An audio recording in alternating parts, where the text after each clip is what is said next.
and that's why I've adopted it for my phone now.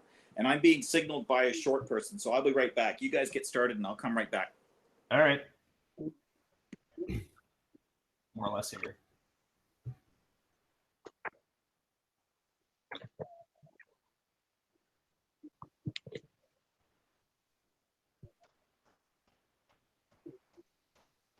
Fair enough.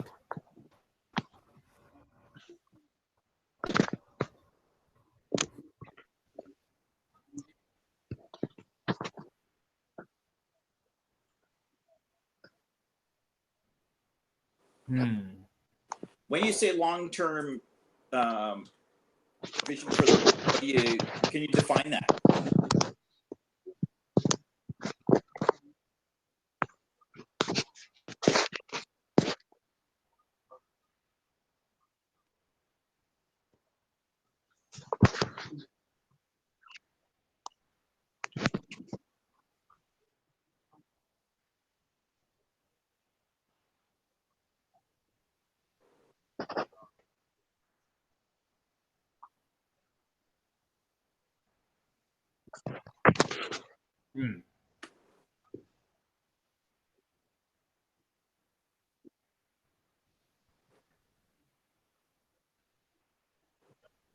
Yeah, no, that was me.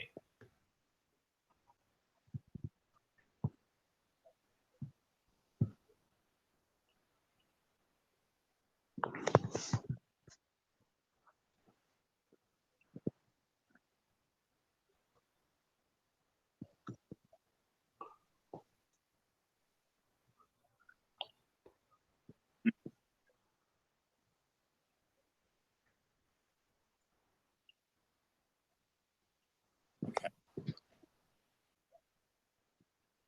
Well, what did you want to talk about with regards to the Liberal Party?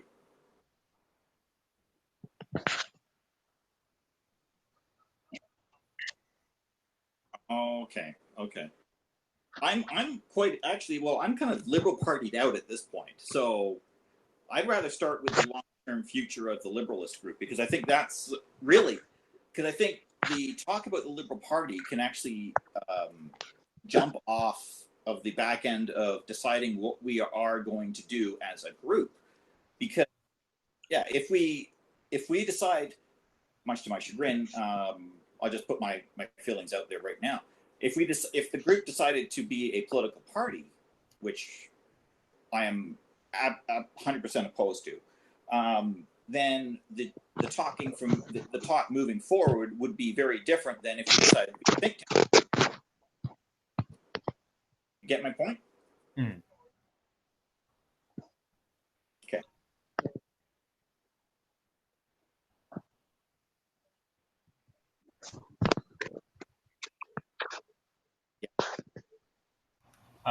I wouldn't really say anything opposed to that, so I probably shouldn't be the next to speak. If there's anyone who wants to make an argument for it, I'm willing to hear it. But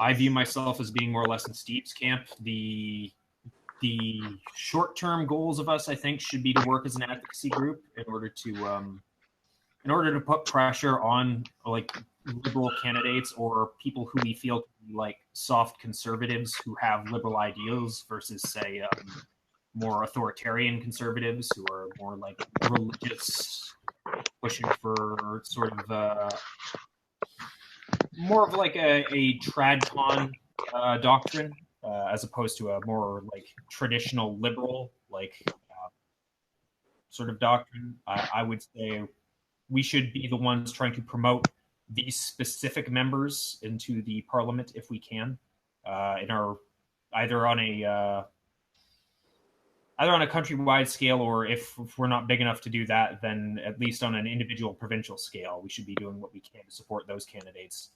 And if we eventually grow big enough to become an entity that could become a political party, then maybe we could consider it in the future. But at the moment, I think it's just not worth our time and effort.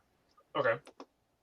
The reason I advocate against a political party is even if we did become big and powerful enough to become a political party, we would be running into the same issues that guaranteed 3 Liberal Party majorities in 1993, 1997, and the year 2000, because the vote was split between us and the Conservative Party, and the Liberals would just win more seats as a result. So it's better to back an existing party that actually has a chance of winning and getting our kind of people in the getting our kind of people nominated than to create something from scratch and try and storm Parliament that way, because it's much more difficult. I'll be right. Got to be a parent here. No, I agree with you in that regard as well. I don't think there's any real point to pushing through as a political party, because I think you just pointed out the biggest issue with it. Well, I guess Steven's not here at the moment, but you pointed out a very really valuable perspective that if we were to form a party, all that does is split the center left vote further. And I doubt that we'd be able to consolidate enough influence and power that everybody would vote for us, to the extent that other parties, like Liberals or Conservatives, would become defunct. So there isn't really a point to forming like an actual like legal political entity. And I do think our best effort is influencing culture and intellectualism, rather than pushing forward with any kind of like specific policy. I'm definitely more of the opinion of being like a think tank, or like some kind of like or like a written group. I'm trying to think of a word to describe that. But somebody who publishes literature and studies and think pieces and things of that manner. I don't think we should be going out and trying to push through policy and government. Yeah. Mm. Yeah. A think tank's a good idea. Yeah, I think for the moment anyways, it would be a lot more beneficial for us to just pick and choose and back the policies and the people we want to back, because like Steve said, there's a lot of work that goes into building a political party, and I don't even think we have close to the manpower at the moment. No, I think our best bet would be I've always been of the opinion that if we wanted to do anything, we could organize ourselves to basically just work for to promote other candidates. Like there's candidates in my riding that I went on my way to kind of campaign for, just kind of independently. I even talked to some of the early group members about it, and we kind of like went out and got people to go to the vote and everything like that. And we didn't end up getting our guy to win, but we got the guy that we didn't want to win to lose. So there definitely is some, I think, advantage to doing it that way, and more so just kind of being, I guess really a think tank. I mean, I like the idea of us having like a newspaper or some kind of like a journal that we get people to submit and promote work in. Everything from an editorial or an opinion piece to even like a study. Like I thought an interesting case study to work on, and this is a complete like out of left field idea, but the write a hypothetical idea of using blockchain technology to create more representative and direct democracy. Like I don't know if that's a good idea, nor do I necessarily think that it's a idea that would work in principle, but concepts like that, things that we could discuss and kind of open up to the public discourse and conversation about democracy and liberal ideals over just trying to run somebody to win their local riding. Because at the end of the day, everybody's right that we won't have enough influence to do anything, or if we get enough influence to matter, we'll just split votes, which is a strategic loss to us.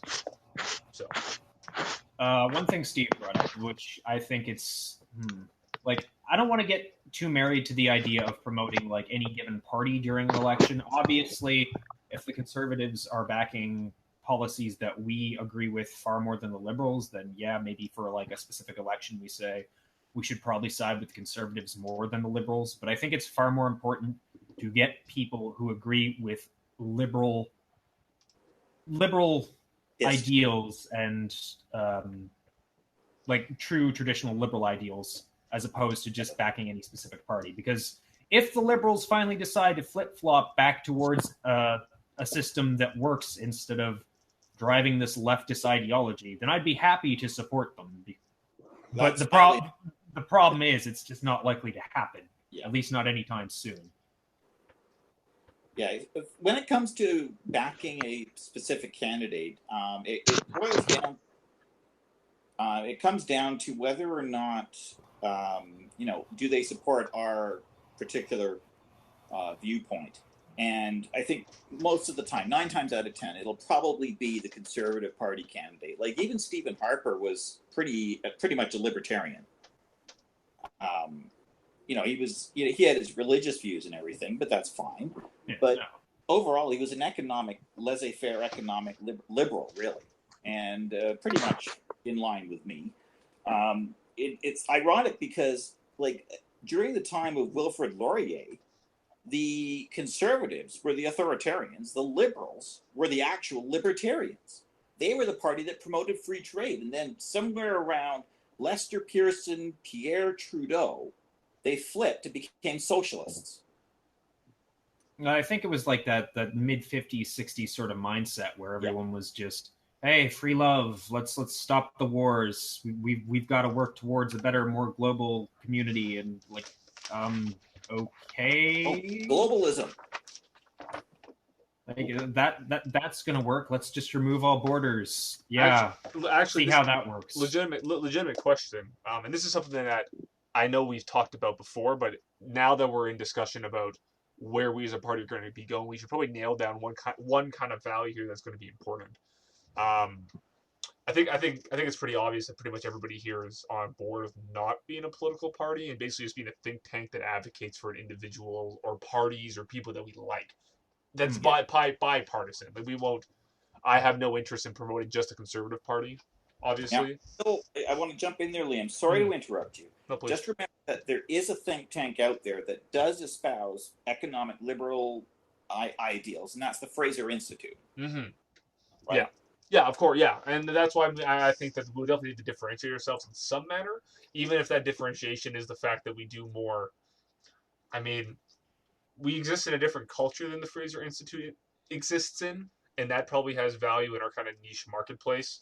But also, there's other things we can do that will make us different from them. But I do agree with you. We need to be cognizant that other people do this kind of thing, so we need to figure out a way to be different, so that we're not just doing the same thing. But something we need to figure out, though, as liberals and libertarians, as most of us are, what's everybody's opinion on national identity and borders and all that kind? I think that's just something that we should kind of discuss here, because obviously, like, is globalism a good idea?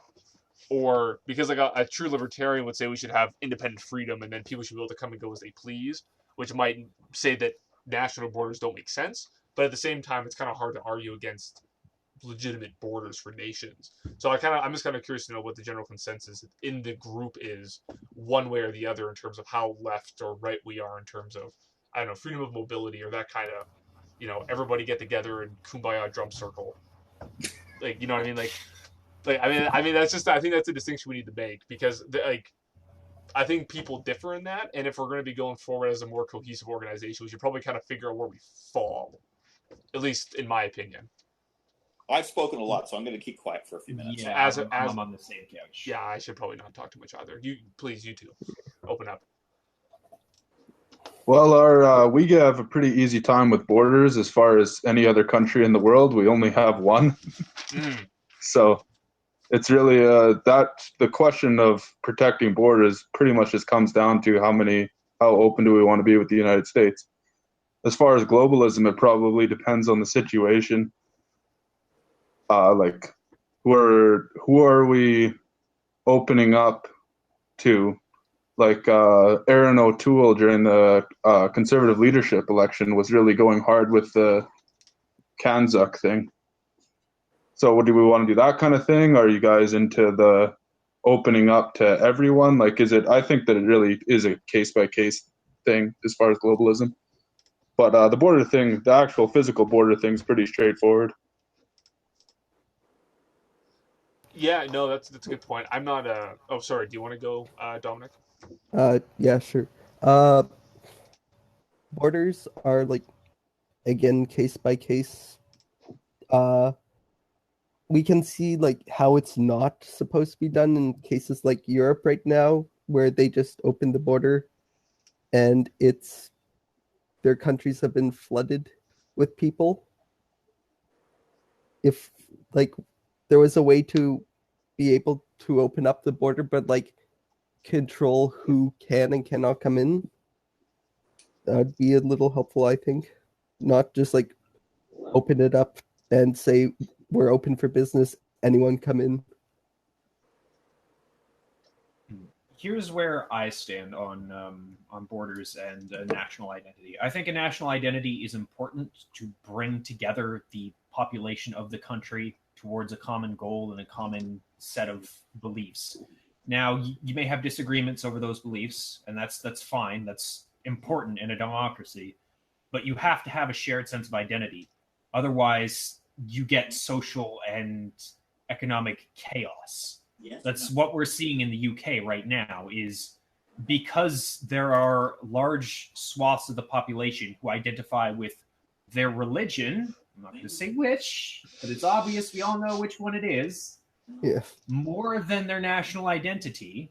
It's causing huge amounts of strife between that religious group and the rest of the country. And that is the primary cause of the unrest there in the UK. They have essentially forsaken their national identity in a lot of ways, all for the sake of trying to promote this sort of this globalist kumbaya, like let's all live together sort of mentality. And it just doesn't work if you're trying to maintain law and order, at least unless you close all the borders already and like very strictly limit how many people come in and like how many can come in at a time. If you just let hordes of people in from a different country with a different culture, and you don't have a strong national identity of your own, you are asking for your culture to just be, whatever remnants of it exist, to be utterly eliminated. And for whatever invasive culture that's coming in to supplant it. And frankly, with the sort of migrants we're seeing coming to the UK, the ones who are advocating for a very barbaric interpretation of their current religion, I don't think that's a good idea for Canada.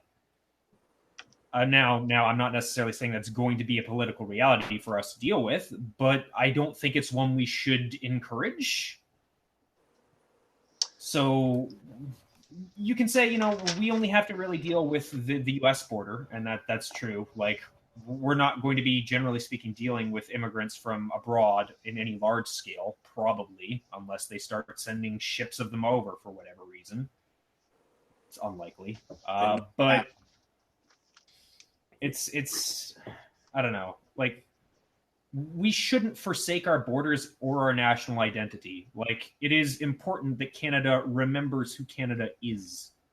Like, we are the people who took Vimy Ridge when no one else could. We're the people who took Passchendaele when no one else could. We are the people folks rely on when shit hits the fan. Yeah, no, I think the kind of principled argument you can make, because I'm probably more of a pragmatist than I truly am like any other kind of political ideology. I just genuinely like things that have the best solutions. Though it's kind of hard to do that without having some principles, because if you don't, then you can go to the rationalist far off wing where you can start rationalizing things that are awful, but not the point. I think the argument in terms of reasonably strict border control, or like you said, maintaining some kind of a status quo within the community in terms of immigration and migration, is that if you're importing people or letting people in that have no interest in abiding by the liberal values of allowing people's rights to not supersede their own, you know what I mean? Because like it's really easy to basically say, well, everybody should come together, work together, but a classic tenet of liberalism is that you can do whatever you want as long as you're not impacting other people's ability to do whatever they want. And if you're bringing in people that do that, then it kind of negates the whole liberal question, in my opinion, anyway. If you see what I'm going with that there. Like, what was it Jefferson said? So long as it neither picks my pocket nor breaks my leg. Yeah, exactly. But the problem is that we have people picking pockets and breaking legs for reasons that we can get, there's a million different reasons for it. But at the end of the day, these people aren't abiding by the rules of the game we've decided to play. Because in my opinion, true liberalism is just kind of game theory, if you think about it. But anyway, if they're not going to play by the rules of the game, then we don't need to respect their rules. That's kind of my. Oh, sorry. Yeah, you can go there, Steve. Yeah. No, it's fine. It's fine. I was putting my hand up. I want to speak next. Yeah. No, there's the way I see it is there's two kinds of borders. Like there's there's the physical border between us and the States, and then there's the economic and the trade border, right, between us and a number of different countries. The the physical border, it's an interesting one because you're dealing with people coming and going across the border between Canada and the States, and well, even from other countries. If you're talking through airports or through the water ports on the west coast, you can get ships coming from Japan or China or wherever. Really, in fact, that's actually been a problem. It hasn't been so much in the past. People sneaking in from the Middle East up through southern Quebec. But it's been people trying to sneak into Canada from the West Coast, from Taiwan, I think it is, or Korea or wherever. There was a big issue with that a number of years ago. I think it was I want to say it was back in the early days of Harper's government, or even earlier than that. I think I remember reading articles on that. Yeah, yeah. I think I'm probably the oldest guy in the room here. But so there's the physical border, and I'm with you guys on the whole thing about if you decide to try to come to Canada, I'm all for Canada being a place that gives people refuge. To, if you're running away from persecution, if you're running away from a war, you're seeking refuge somewhere else. And I'm all for us being a safe place to settle down and try and start over again, if that's what you truly want to do. If someone's brushing their microphone here. Yeah. I don't know who it is. It's out there. They muted themselves. All right. Was that better? Yeah. All right, I'll just mute when I'm not talking. I've had that issue before. Okay. All right. Thanks, man. So there's the issue. There's that, and again, if you're willing to come, the thing is, when anybody comes and joins a country, the whole principle of what the United States refers to as the melting pot, it is an inevitability, because the people coming in adopt over generations. They adopt aspects of the culture of the country that they've come to, and also the people in the country get changed by the people who've come to it. So that it just happens naturally and organically. The Trudeauism of the cultural mosaic is actually very segregationalist, because it keeps people in these little tiny little groups making up the tiles of the mosaic. So it looks like a really nice picture from way beyond, but everyone's got little fences around their little sector. And it's a real issue, I think. But so if you want to come to Canada, you want to adopt our cultural practices, no FGM, no barbaric stuff, no honor killings, anything like that, all the more power to you. Quite frankly, I think we need the population. So there's that aspect. And if you're not willing to live by those rules, or if you do something wrong, out you go.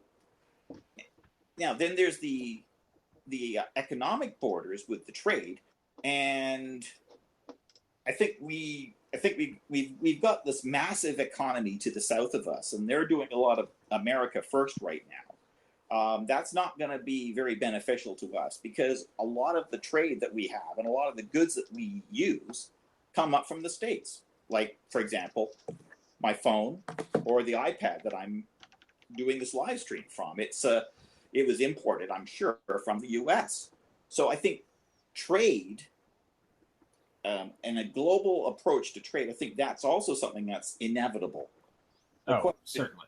Yeah, the question becomes is, do we want to let it grow organically, or do we want it to become forced and negotiate all these various different trade deals? And really, realistically, from my point of perspective, I think the jury's out on that. So I'm kind of saying a lot of nothing here, I think, but the question, for me anyway, it's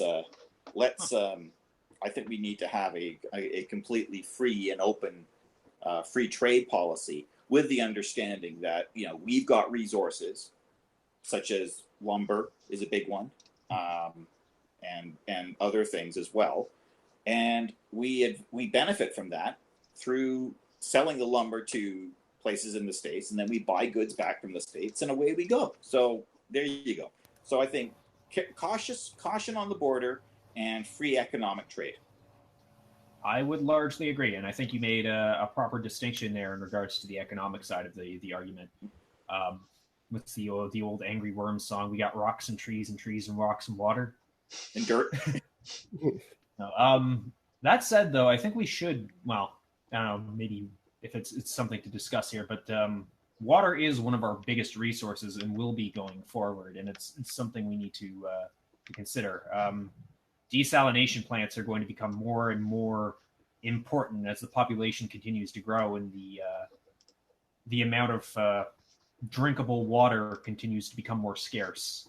We are in control of something like, if memory serves, something like 20 to 30% of the waters or of the planet's like clean water, like if memory serves, like clean fresh water.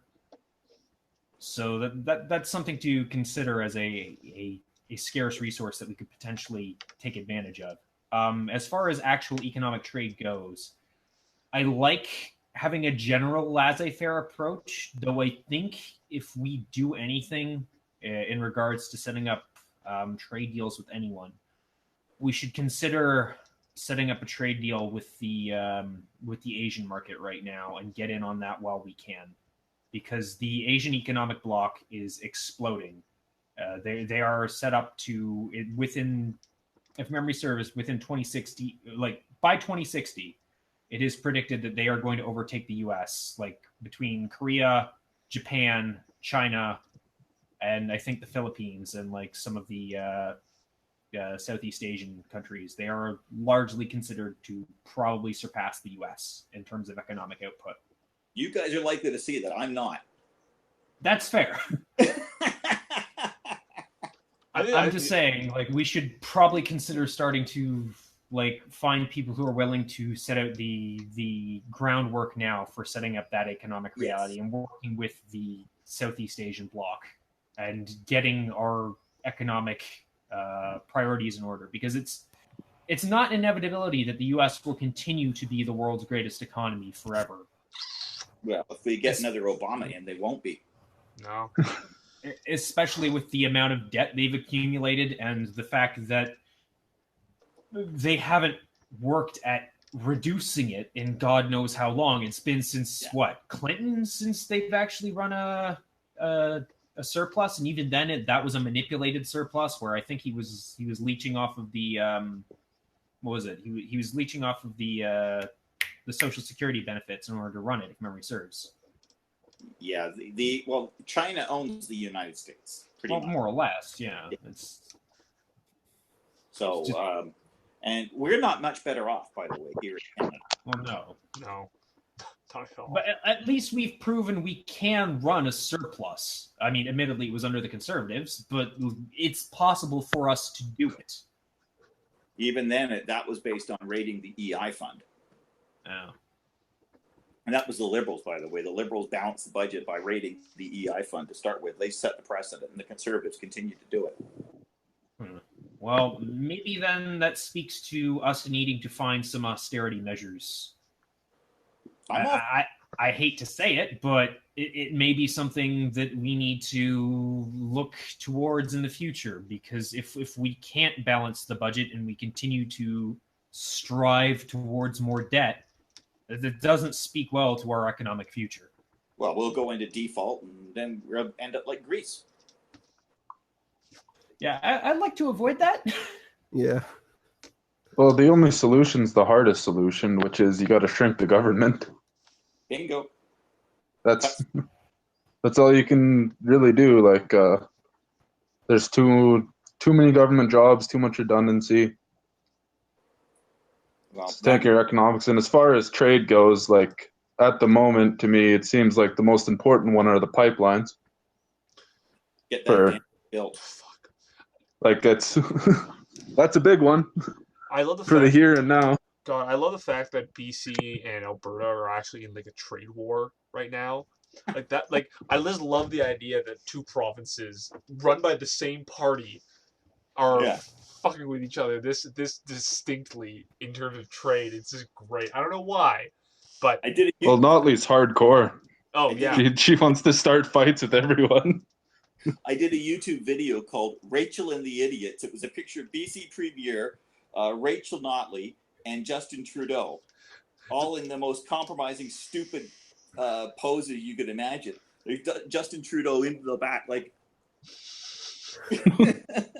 Oh, doing so that was the cover page. So doing the good old soy boy. Yeah, that's it. That's it. Just watching this go that on YouTube. Rachel and the Idiots. Do you think that besides Asia, because I completely agree with Sean here that Asia is definitely where we're going to have to pivot economically. What about Africa though? Because I think like Africa is where Asia was 30 years ago. Africa. And the Chinese are buying up most of Eastern Africa. Like Africa's already been recolonized in the East by the Chinese. Like, I have my girlfriend's sister lives there, and she works as like a representative for a couple of like the World Bank and stuff, doing like missions there. Because she went there initially with Engineers Without Borders, but she like, and I've read this before from publications like The Economist, but she was even saying that like countries like Malawi and a lot of these other East African states that haven't benefited as much recently from some of the other booms in places like, well, formerly South Africa, not anymore, but places like Nigeria and Ethiopia and Kenya. The Chinese have basically bought up pretty much the entire government. They've paid for all their stadiums, all their infrastructure. They've loaned them all the money to start all the resource developments. So China's already getting involved in Africa. So the kind of question is do you think we should be pivoting towards Asia more? Or do you think we should be looking to kind of get in early on a market that might be, larger in about 20 years? I'm not against it, but I feel like there's a lot of risk involved there. Like, where do we pick if we decide to get involved in Africa? How do we help them develop? Like, what methods do we choose, and how do we prevent corruption from taking over? That's the thing the Chinese have on us that they don't care about. They don't mind corruption. They're corrupt as the rest of them. Yeah, exactly. So they don't mind. Yeah. They'll pay off everybody. They'll buy warlords, and they'll pay off private militaries and contractors from all over the world, and they don't care. So the problem is, the only country, in my opinion, that would even be worthwhile looking at would be Nigeria, and even then, they're a teeter totter where they're doing well because oil's doing well, but if anything happens, Nigeria could descend into chaos very quickly. Yeah, I mean, there's a huge issue with the Muslims and the Christians. Yeah. Oh yeah. Heard of the Nigerian necklace? Sorry, I missed that. You ever heard of the Nigerian necklace? No. They put a tire around your neck and set it on fire. Oh, I actually have heard. Sorry, I shouldn't be smiling, but I have heard of that. Yeah, it's not nearly as nice a place as people think, and of course Nigeria is also the place where that prince is constantly trying to get away from. Yeah, he's what a dick. Keeps emailing me, won't leave me alone. Yeah. So I mean, I guess you could maybe make an argument for Côte d'Ivoire, but like that's its own problem. Like between the warlords and the blood diamonds there, like you would have to do so much work to either like root them out if you actually care about being ethical about it, which I think we as a group would promote ethical dealings if we're going to do any dealings. No. Let's just go back to the slave trade. that's like the freest capitalism ever, man. Just don't get caught. Everybody. By the way, just for anyone watching this, that was called sarcasm. Yeah, watch. I'm still waiting for that guy who was on our last live stream and didn't say anything the entire time. He's gonna post a bunch of like archive footage of us, like cut up into like a 60 minutes type format. Oh yeah. It's the nature of the game these days to try and sabotage anyone you can with as much just out of context bullshit in order to make them look as bad as possible. Yeah. It's pretty sad that I have to blame it, but I feel the need. Well, it's just the way things have become. Everyone's gotten so hypersensitive, and no one is willing to do the research or look into people's actual positions. They see a 3-second clip, and it's like, oh, they said this, therefore they must believe it. Yeah. I tweeted out "I am Tommy" on Twitter just recently, and I got mobbed. People were said that it's a death sentence, and people were. I know this is totally off topic, and I apologize. No, I mean, I think at this point just before you go, Stephen, I think at this point we've acknowledged what we want the group to be, or at least what we don't want it to be. What we don't want the group to be. I think that's important. And we can talk about the illiberal nature of the Liberal Party if we want to. I think that might happen just kind of by proxy, but at this point, this is just an open discussion. So please continue. Yeah, but it was funny because like the responses I was getting was like, I said that it's a death sentence for Tommy, and one guy said, "Tell me when's the when are they going to cremate him and when's the wake?" kind of thing. I'm like, you sicko. Yeah. Yeah.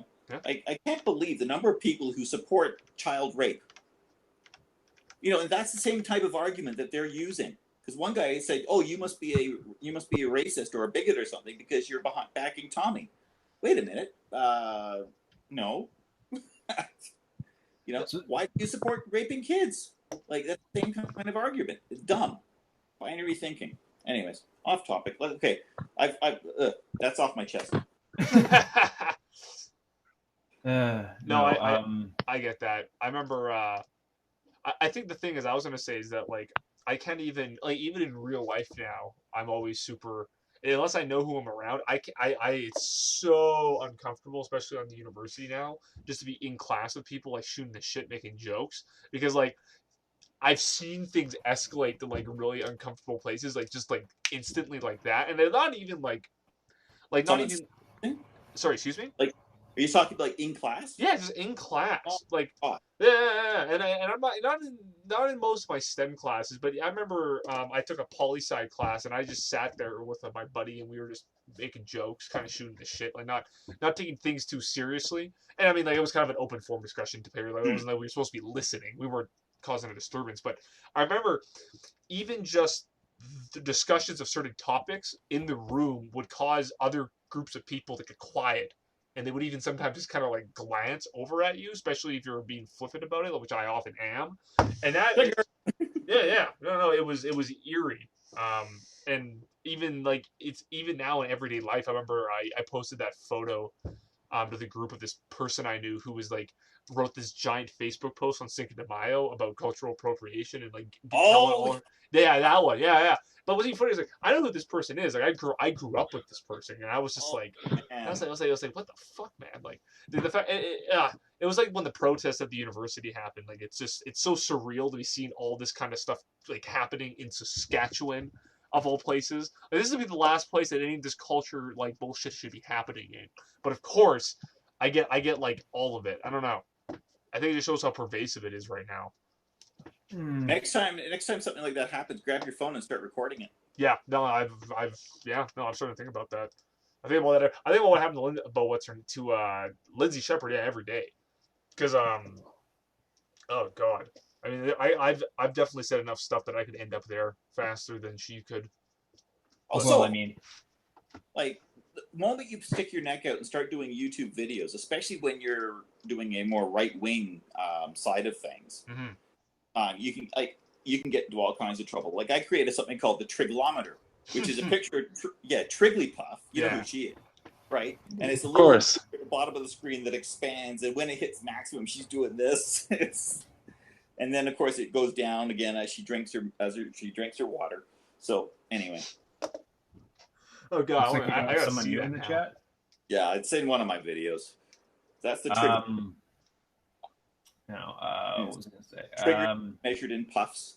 Anyway. Saskatchewan's particularly vulnerable to those kind of like identity politics because it has such a large native population, and it's really easy to buy into the victim mentality in those cases. I think that's probably why Saskatchewan, of all places, hit with it. And we founded the NDP. That doesn't help either. Oh, we got David. Yeah, the NDP is a little different. Like you said, like the Alberta and BC NDP fighting over things. Like it's different by province, and the federal is different from everyone else. Oh yeah, I know. They're not comparable. You're right about that. I actually don't mind the Alberta NDP too much. At least from what I've seen. I don't know. I don't live there, so I'm not really at liberty to talk that much about it. Is it worse than what I understood, Stephen? People have been committing suicide because of the economy. That's a little extreme. I shouldn't like laugh at that, but that's if that's true. Because we run the province into the ground. The economy is shit. and it's just getting worse, and it's not going to get any better until there's a complete economic 180. That's not really fair to say. It tanked before Notley was elected. That's probably actually why she was elected, because the economy tanked. She was elected, at least a big portion of it. But she was elected for one reason and one reason only. I can tell you the turning point. Jim Prentice did something really stupid in calling an early election anyway. That was number one. But number two was during the leaders' debate. He was talking about one of the proposals she had, and he was talking about a 20% increase in business tax, and she was proposing to go from 10 to 12%, which is an increase of 20%, right? New minus old divided by old. And she was arguing, and he said, I know math is hard, but that was the turning point. That was when he lost the election. Because that statement there, it was such an arrogant, condescending statement that it just got played over and over and over again. And that's when he lost the election. Well, I was going to say, when did they get elected anyway? I don't remember when Notley took over Alberta. Was that 2016? 2015, summer of 2015. Yeah, right. About a few months before that moron got elected in Ottawa. I was gonna say, hey, dude, I'm not sure how to say your name. Trakor? How do you say that exactly, properly? Oh, shit! I forgot to use my other account. It's Mylan. Oh, it's Mylan. Oh yeah, right. Okay, you were at the last discussion. That's right. Yeah. I completely forgot to use the proper account. No worries, man. So anyway, where are you from exactly? From Saskatchewan in Calgary currently. Oh, okay. Okay. Go Flames! Oh wait. The people on the radio are disappointed every year when the Flames don't win. Yeah, well, I've taken the F away from their name. This is the Flames. That's great. Man, try living in Toronto. Jesus, I have the Leafs. Oh God, dude. The Leafs are such a sad story because I want them to be good, because at this point I feel like they deserve at least one win because they've been trying so hard for 50 fucking years. We just keep throwing money at them, but they just get worse. What is it, 68 they won the cup? That was the last time? 67. Oh, 67. Sorry. Are they now the longest drought? Because I know before it was the White Sox. They never won a World Series for 100 years. Well, it was the Cubs, I think. Wasn't the White Sox the baseball team? Yeah, I'm sorry. I'm talking about in general sports. White Sox baseball. Oh, we've really gone off topic now. Yeah. You boys are gonna hate me. I'm a fan of the Devils. Fine. All right. I don't mind them. You're okay. I don't really care for sports, so as long as it's not Montreal, I'm happy. Well, I mean, Montreal's just Montreal. So, Mylan, are you in Calgary right now? Yes, sir. Okay, so am I. Weird. Right on. Yeah, so there's a beer in it sometime, I'm sure. Anyway. Definitely. I didn't know this is a live stream for meetups and hookups and. Yeah, man. Hit my number up, Saskatoon. I can mail you my product anywhere, anytime. Just slide into the DMs. Yeah, slide into those DMs, man. Degeneracy. Yeah, I guess just because we probably should mention that topic once. I know, Stephen, you were talking about this, about when you think the Liberal Party moved from being libertarian to socialist. Right.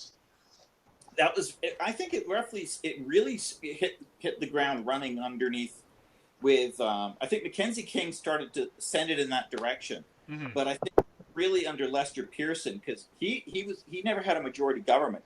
So he basically ganged up with the NDP during those years. Mm-hmm. And Pierre Elliott Trudeau took over from him, and, well, Trudeau was a communist at one point.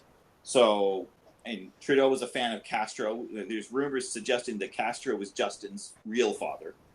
I mean, it's all just bullshit. But if you look at the two, there is a striking similarity. Yeah, well, but the thing, yeah, and also, well, Justin also with when he had his goatee, it looks like that Guy Fawkes mask. Oh. The last election, you want to talk they elected the guy who had the nice hair, so they chose the hair. They chose the nice hair over the Lego Man hair. I think it. Oh, man. Oh, sorry. Go ahead. Oh, I was just talking about hair. Oh no! I was about to say. I think it's more a matter of he was writing his name, and he was the pretty boy with the Islam socks. So that just kind of secured him his seat. See, this is the thing about Trudeau. I can't get a read on. I agree with you. Like Pierre Trudeau was like actually a communist. Like that's, or at least I remember reading that he had those similar to Corbyn. He had those affiliations in college, and that was at least that his kind of like political position outside of it. Now, so he was definitely a socialist leftist, but with his son Justin, do you think that because like when you watch his politics actually play out, he seems to be almost he's more neoliberal. And I can't tell. Do you think that he's just that way because the party's using him for that way, or do you think that he actually is enacting policies he believes in? Or do you like you know what I mean? Don't think I'm pretty sure he doesn't really believe in anything. Mm-hmm. He's kind of a nothing guy.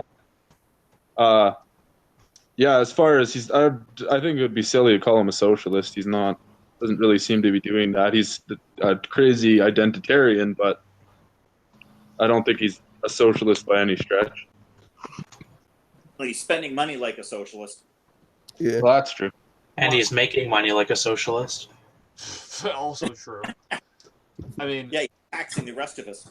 yeah. Well, why do you think the Liberal Party even went that direction anyway? Like, do you think it was because they had to merge with the NDP under Wilfrid Laurier to actually just get things done, and then they forever had changed their voting base then? Well, Wilfrid Laurier was the pro-free trade prime minister. Mm-hmm. Wilfrid Laurier was immediately before Borden, Mm-hmm. and Wilfrid Laurier came off a whole run of like after MacDonald, it was like a four conservative prime ministers in rapid succession because MacDonald died in office. Yeah.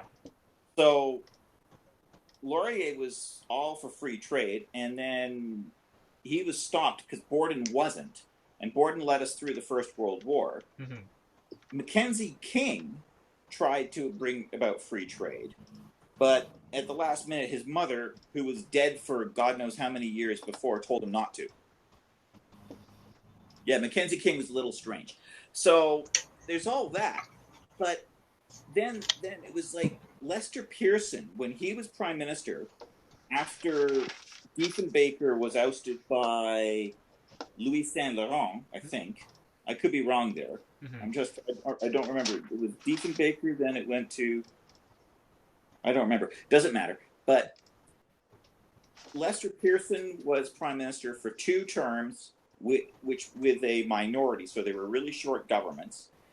That was when Medicare and all that was brought in, roughly around that time. That's when they started to shift from the real definition of the word liberal, meaning liberty and free, mm-hmm. to liberal as we now understand it and as it's being used in the States a lot of the time to define this left-wing, non-economic freedom position. And the Conservatives have become the party of free trade under Mulroney, and we see how much of a success that was. It was the right thing to do because it worked. Yeah, Mulroney gets a bad rap. He does. Yeah. And it's bad because he actually, when you look at his record, if you take the interest that Pierre Trudeau caused through his massive spending, if you take that out of the picture, Mulroney actually left office with a surplus. Oh, I wouldn't be surprised.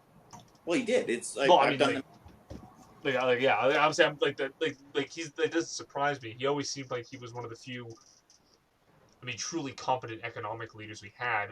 But again, I didn't live through him, so I can't really speak that much on it. Yeah, he was arrogant, and his arrogance got the better of him, unfortunately. That was his real problem. And the GST. Now, the GST is a good tax, mm-hmm. but the way he brought it in, he forced it on a nation that didn't want it. And he stacked the Senate. He created a whole bunch of new Senate seats to do it. And yeah, it was the right thing to do, but it's the reason 1993 was there's 2 reasons 1993 was such a disaster. The first one was because people were so angry. But Kim Campbell could have won that had it not been for the Reform Party. And by the way, I was a member of the Reform Party at the time. I remember that election then very well. So there you go. There's the story. Interesting. Now, what do you think? What do you think is going to happen in the next federal election, or even I guess we might as well kind of on topic. What do you think about this upcoming provincial election in Ontario? Do you guys have predictions? I don't want to speak to that because I'm not there. No, I'm here. What do you want to know? It's fucking awful. No, like honestly, give us your perspective. Like, I'm from Saskatchewan, so okay. So, there's an NDP candidate in Etobicoke Central who wants to drone strike people that own guns. That was fun. I'll shoot back at it. That's what we have the guns for. I mean, oh god, don't even get me started on that. That's stupid. I feel Ford has a lot of support.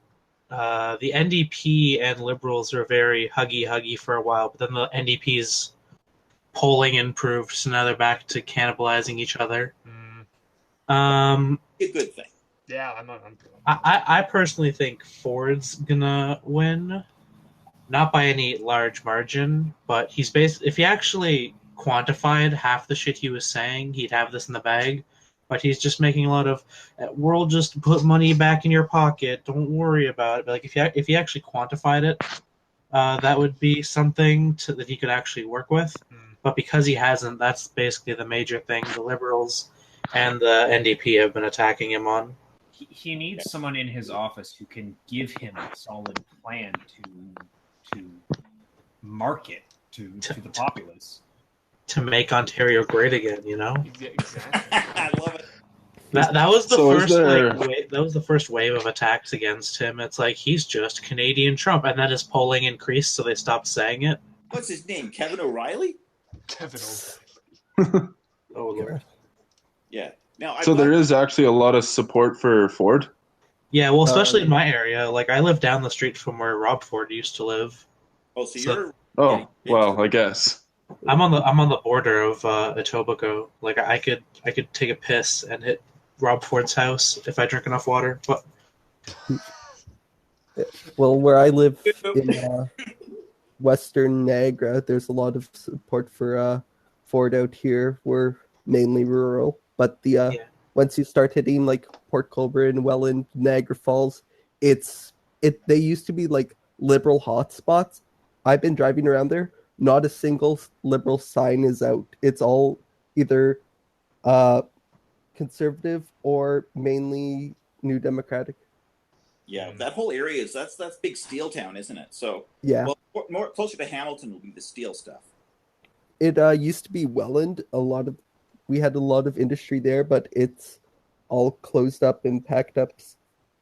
So now it's like liberal NDP, but now it's all NDP in there. Yeah. Anyway. Everyone's sick and tired of Kathleen Wynne. Moral of the story. Well, how long has she been? Doesn't. Pardon me? How long has she been premier? Too long. I think it's been two runs now. I have to double check. But she had a minority, and then she won a majority last time around. So, just so you know, I've just pulled up on Global News' website a poll released by Ipsos, and this was posted 8 hours ago, so it's fairly fresh. 22% Liberal, 34% NDP, 37% Conservative. Nice. Yeah, that's basically how it's been trending. The Liberals are dropping off, and NDP and Conservatives are going to be playing for the top spot. Yeah, well, I think what's going to happen it's very difficult to predict anything based on a province-wide poll, especially when you drill down into the more localized areas. Like Liberals, Toronto rather is going to be a Liberal hotbed. Tell me about it.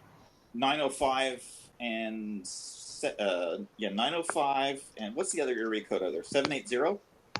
We have 647. We got 905. We got 416. Yeah, well, I'm going to go with the geographic area codes. Like 905 and 780 will be more conservative, I think. And then, with the exception of down into Niagara, that'll be an NDP spot. And up in the north, around in the Nickel Belt area, that's probably going to be NDP as well, simply because it's a very strong union area. Maybe same with Sarnia. But I think that I used to live there, by the way, in case you're wondering. I was there in 1990 when Bob Ray became premier. But it's difficult to really get a feel for it just on a province-wide poll. I'd like to see a regional breakdown of this Ipsos poll.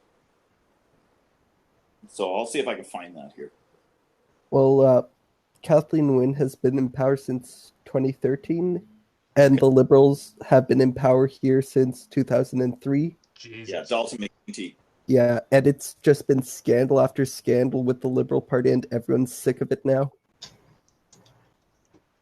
Don't they have a lower approval rating than Nixon after Watergate?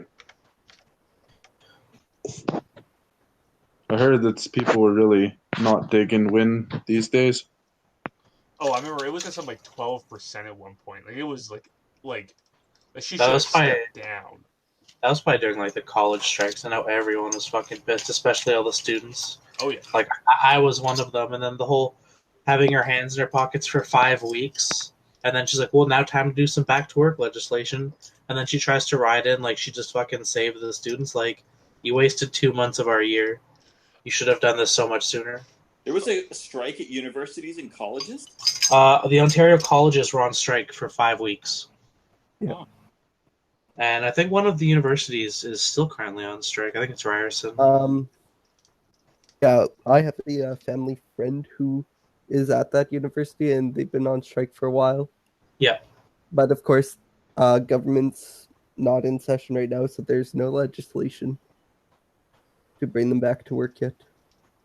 Yeah, well, if the legislature's been dissolved, they can't pass any back-to-work legislation. Because you can't pass back-to-work legislation without a legislature to actually make the law.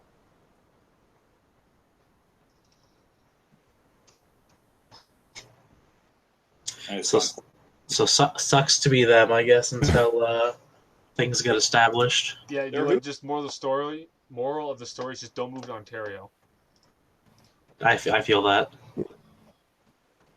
There's like, especially where I live, there's not a lot of jobs. Well, didn't you guys lose like close to like 60,000 jobs with your recent wage hike? Yeah, I actually got fired from my job because of the wage hike. Where were you? Oh man, that sucks. Like I'm sorry. You're a victim of the minimum wage increase? Yep. Jesus, man, that fucking blows. Yeah. Well, I was planning on going back to school for game development in the fall. So I was going to end up leaving anyways, but like this entire time I've been out of work. Jeez, man. Well, hey, I'm with you. I've been out of work for more than a year now. Yeah. And it really gets me when like I have people I used to go to high school with who are like, "Oh, you should be happy they raised minimum wage." These people don't get it. Nope. The higher the minimum wage, the fewer people are going to be working. And they're all like in colleges and universities, not even working. And I'm like, no, you have not been on the ground working like I have. Not only that, but all of your shit gets to be more expensive. Yeah. Like the higher minimum wage in Alberta is killing me. Yeah. I've got McLean's up, and most recent, her ratings. I'll be right back, guys. Her ratings hit rock bottom this year at 12%. That's like embarrassing. Like you really should step down at that point. Yeah. Well, her new slogan running the campaign right now is "Sorry, not sorry." I know you're not. That's a joke. Yeah. That's a joke. You're lying. I don't believe it.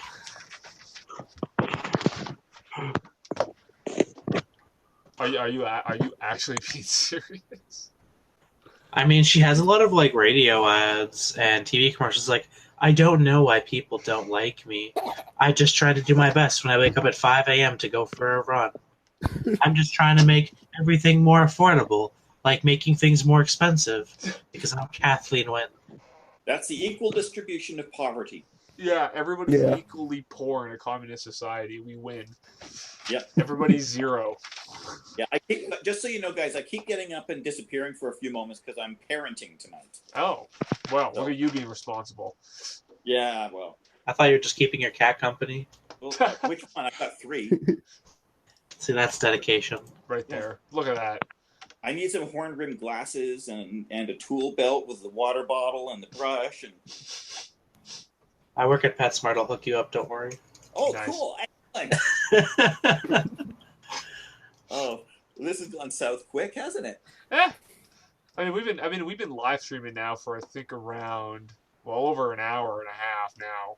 I was prowling in chat for a little bit when I found out that we couldn't hear Liam, so I just thought I'd spam chat a little bit, and you fixed that. Yeah, no, thanks for letting me know about that, dude. No Could you not hear me for any of that early portion there? For the early portion, like it would go quiet, and then you just pick up the static from Trakur. I'm sorry, I forgot what your name was. You literally just said it like 5 minutes ago. Oh, I'm pretty daft at times. Mylan. Oh, Mylan, not even the land. I'm sorry, dude. That's everybody who's ever known me Okay. from all time. Okay, that makes you feel a bit better then. Sorry about that, bud. Yeah. No, I mean, yeah. As long as we got picked up for the majority of it, I think. I mean, you told me that like over an hour ago. Yeah, pretty early. I popped by because I came back from doing some stuff, and I'm like, I'll see how the live stream's going. Yeah. Well, I mean, hour or so was also pretty much just like shooting the shit until we got started at 6 anyway. yeah. So we really anything that's important that we discussed in the last hour has been good. I'm probably gonna log off here rather quickly just because. Oh my. Yeah, I have midterms exams. That's what I've been doing here when I'm not looking at my TV. You guys have been the consistent crew we've had, so I'm actually going to ask all of you guys rather than poll the whole group because the whole group is too inconsistent. What days would work well for you guys to actually do this regularly? Because I like doing this, and I think this is a really good way to keep everything growing and keep everybody happy. What are the best days for you guys? And then we'll end off the stream. Well, pick a day and go with it. That's Sure. my advice. For me, Sunday works best, but I'm flexible. I could even do 3 o'clock in the afternoon. I could even do 3 o'clock on a Wednesday if you wanted, but I don't recommend it. Yeah. Okay. Yeah. Probably not a good idea. No. Yeah. My point is, mainly, eventually, what you have to do is pick a date, pick a day, and just say this is when it is, and go with it. Because unless you do that, you're going to get, I can't really make this. This doesn't work for me, and you end up with nothing. Yeah, no, you're right. We didn't make a final decision, so I think any time we decide on right now will be the final decision because I want to make it for the people that have been coming here regularly, and everybody here that's been here has been here at least once before. So I want to give you guys dibs essentially. So I suggest Sunday. Okay, Sunday. I can do Sunday. I was gonna say the only time frame I can't do is Saturday from 2 Central to about 4 Central because that's when I have my other Liberalist group meeting. Okay. Sunday works for me too. Sundays work for me. The only day I'm not available is Friday evenings. Okay. Fine. I can make Sunday. Cool. All right. So I guess David, did you just have sorry? Are you good? Yeah, I'm normally pretty good Sundays. This is my first time showing up, but sure, I'll be democratic. Let's go Sunday. Welcome, David. Welcome, David. Yeah. Hello, everyone. Cool. Yeah. Anyway, so yeah, that's a good chat. Good conversation overall. Even if things go off topic, this is more so just an open forum. Like we have a general theme we want to talk about, but if it goes sideways, it goes sideways. Yeah, I do recommend for the video that people are going to tune into after the fact on demand. Yeah. Maybe what you do is when you go back onto YouTube and it archives it. Hopefully, it will archive it this time. Yeah. Hopefully. Is trim out that first hour or so of just shooting the breeze and stuff. Keep it down to the on topic time because otherwise people will be like, "What the hell is this?" Right? Exactly. Yeah. I'll trim it down to probably like the 45 minutes we spent from about 6 to about 6:45 just discussing like Canadian history and Canadian politics and all that crap. That's my recommendation. Yeah. Cool. All right. Well, good to see everybody again. It's always a pleasure. It's been fun. Yeah, good. Yeah, I'm glad you got to stop by, David. Finally, I've seen you lurking in the chats. So. Aw, yeah. All right, gang. Well, I'm gonna log off. So be seeing you. Yeah, be seeing you, man. Have a good night. Yeah, we'll see you. Take care, guys. Yeah, peace out, Take boys. care.